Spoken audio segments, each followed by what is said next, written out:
Once upon a time, in a kingdom surrounded by thick woods and sparkling rivers, there lived a princess of extraordinary beauty. Her golden hair caught the sunlight like threads of flame, and her laugh was as clear as the chime of a bell. But though her beauty was unmatched, her heart harbored a shadow of selfishness. She had grown accustomed to the pleasures of palace life and rarely thought of the feelings of others. Among all her treasures she prized one above the rest, a golden ball perfectly round and gleaming like the sun. It had been a gift from her late mother, and to the princess, it symbolized joy and the carefree days of her childhood. Every afternoon she wandered the palace gardens, tossing the ball high into the air and catching it with effortless grace. One warm summer day, as the sun blazed brightly overhead, she wandered to the edge of the forest where a cool ancient well stood. Its stone rim was weathered with age, and the shadows within it seemed endless. She sat beside the well, tossing her golden ball higher and higher, delighting in its dance. But fate, ever fickle, had other plans. The ball slipped from her hands and bounced once on the stone rim before plunging into the dark water below. The princess gasped and leaned over the edge, her heart sinking. The well was deep and the water was black as night. Her cherished ball was lost. "Oh, my precious ball," she cried, her voice trembling with despair.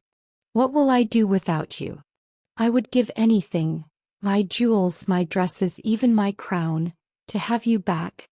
As her words echoed in the still air, a strange sound broke the silence, a low, throaty croak. Startled, the princess turned and saw a large frog sitting on the well's edge.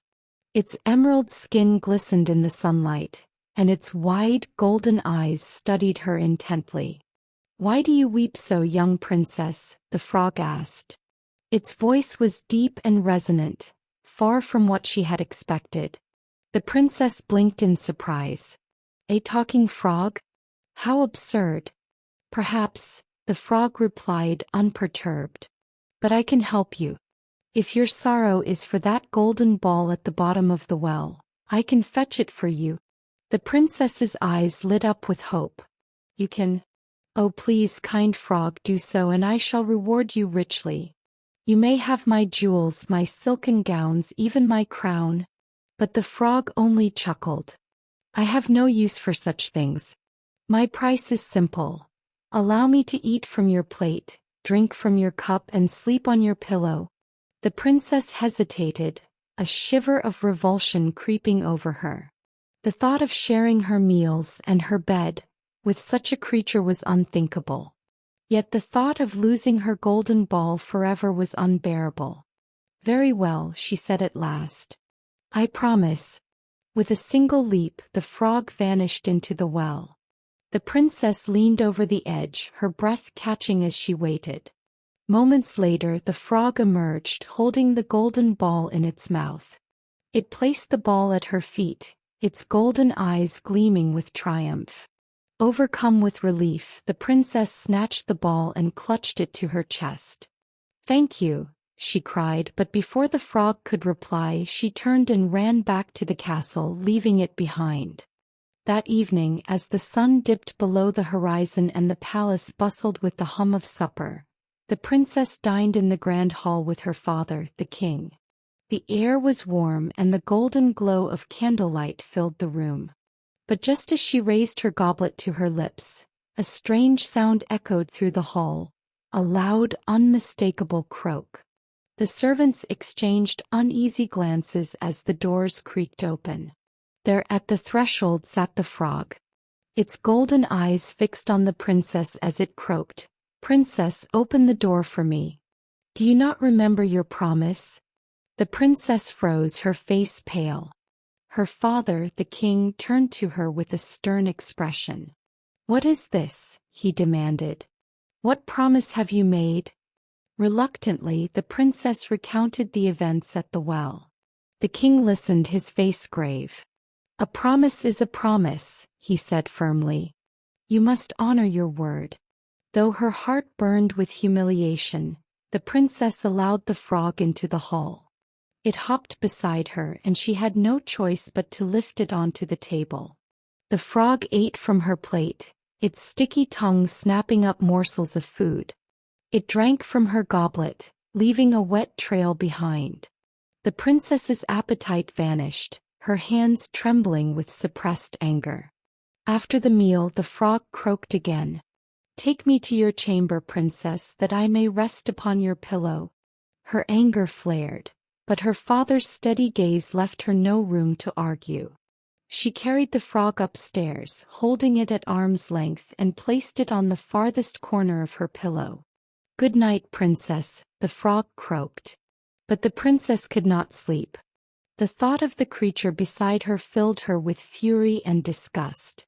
Finally, as the first rays of dawn crept through her window, she could bear it no longer.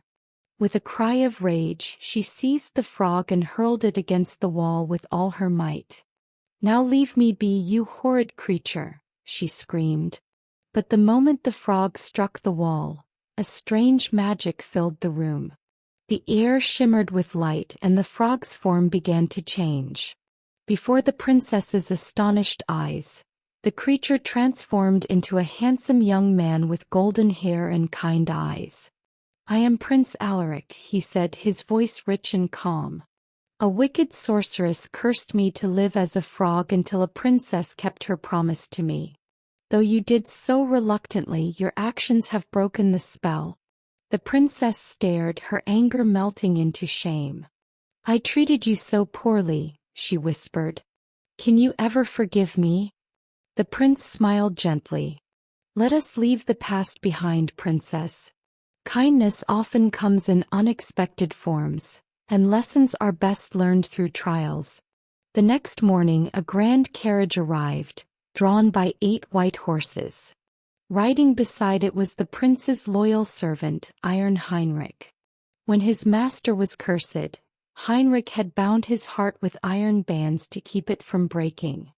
As the carriage traveled back to the prince's kingdom, the sound of snapping echoed through the air. "What is that noise?" the princess asked, startled. "It is the breaking of Iron Heinrich's bands," the prince said. "His joy at my freedom has shattered them." And so the prince and the princess were married and lived happily ever after, their tale a reminder of the power of promises kept and the unexpected paths to redemption.